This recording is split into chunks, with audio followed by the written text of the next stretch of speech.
Hey there. I want to chat with you in this video about pain and suffering and comfort and discomfort. I'm a firm believer in being able to manage our comfort and discomfort. I think that this is a capacity that's built over time and effort and something that we build a relationship with. And we either do build that relationship or we don't.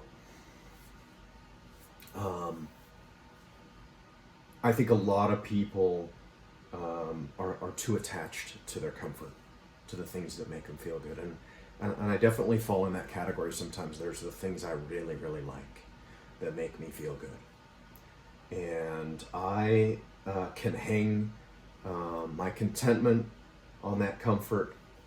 And if I'm not comfortable, I am discontent. And I know that there's plenty of you out there that you're in the same boat, in the exact same boat. So let me argue with you and let me appeal to you. So pain is coming for us all.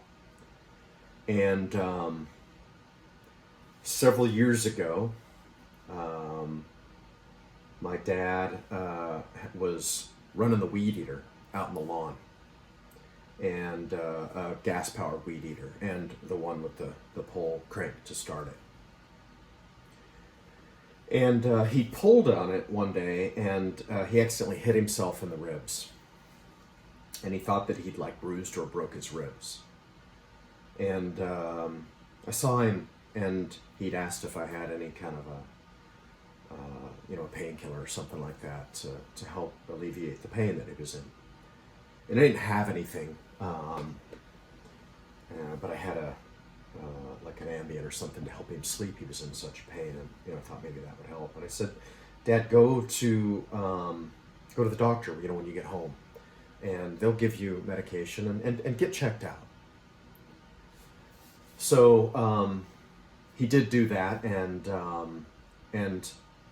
what he did was he ended up going and he was able to get some pain medication without getting checked out or without them really thoroughly kind of doing what they ended up doing later, because he was taking the pain meds, and he said he was feeling this tingling in his feet, and his legs felt numb, kind of. He was scared. And so I said, go in and get checked out. And when he got checked out, they found that he was riddled with cancer. It was in his pelvis, and it was in his ribs and his spine. And the tingling and the numbness that he was feeling was a mass that was growing on his spine that paralyzed him. And within a week or so, he never walked again. And the doctors said, get your affairs in order, because, this is terminal. So he did get his affairs in order, and I went down and spent time with him and sat with him and talked about things. Obviously, it was a time of really discussing things of meaning and depth. And I took advantage of that situation to just ask and do that stuff that I felt needed to be done.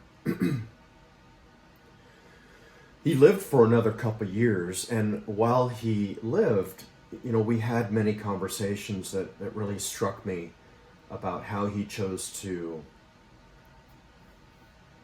orient himself with what was occurring. The pain that he was in, and the suffering that he was in. And so he talked about suffering well, and he talked about doing the best job of suffering that he could possibly do. And the way that he said it, created this shift in my perspective that, suffering well and approaching that in that way was something that required effort and required specifically intending to do that. And I've been a long time proponent of doing things that were difficult, and whether it be reading things to provoke different thoughts in my mind, or having challenging conversations, or confronting things or people or myself, whether it be working out really, really hard and understanding the thresholds of what I could handle and couldn't handle. But through that conversation and through that time with my dad, what I recognize is that it has helped me to be prepared for pain and to be prepared for the suffering that is coming for all of us.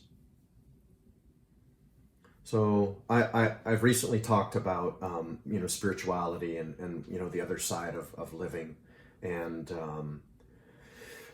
Dad read this book, the Tibetan book of living and dying, while he was dying. And I didn't read it while he was dying, but after he died, I read it. And I'm not Buddhist, and I'm not even really a religious person, but I'm curious about religions and their thoughts, especially on dying. Some of these important topics I believe in life, of sex and death and different things like that. And what I learned is that what struck me was that, and it hadn't struck me till then, but we lose everything. All the things that are important to us that are really, really challenging to lose, like our job or our life partner, our home, our health, all of these things that are such tremendous and painful stressors to lose. We lose them all at one time because they can't be taken to the other side.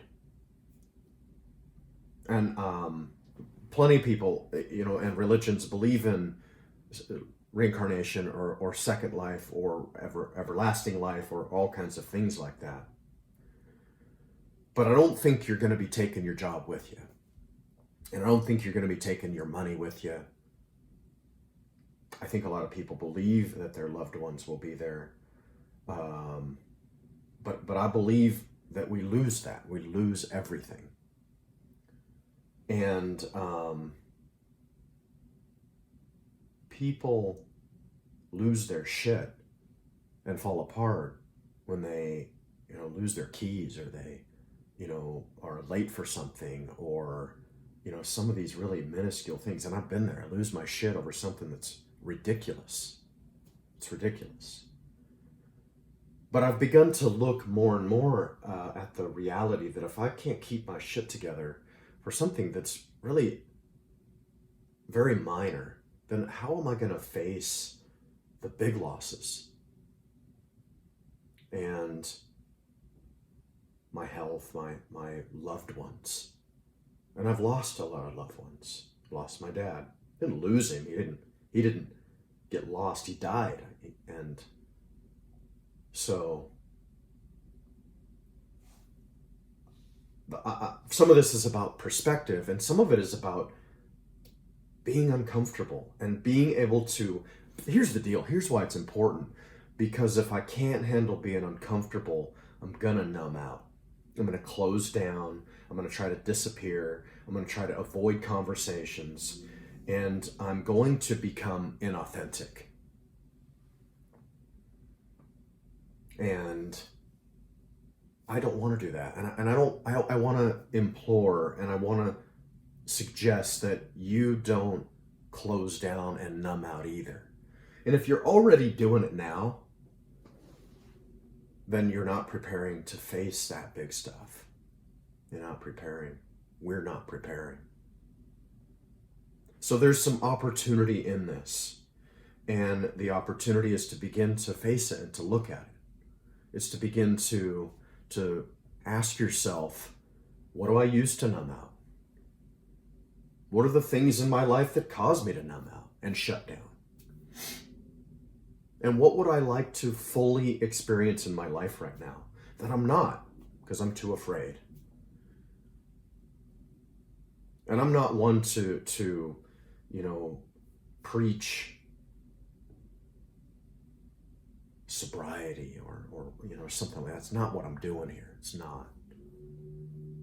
But there's a difference between living well and drinking or doing drugs and having that type of stuff and doing it to try to disappear or numb out or so that you don't feel things that you can't handle feeling. So that another thing I'm asking is what are you doing to train yourself to feel and fully experience life? To be able to be uncomfortable.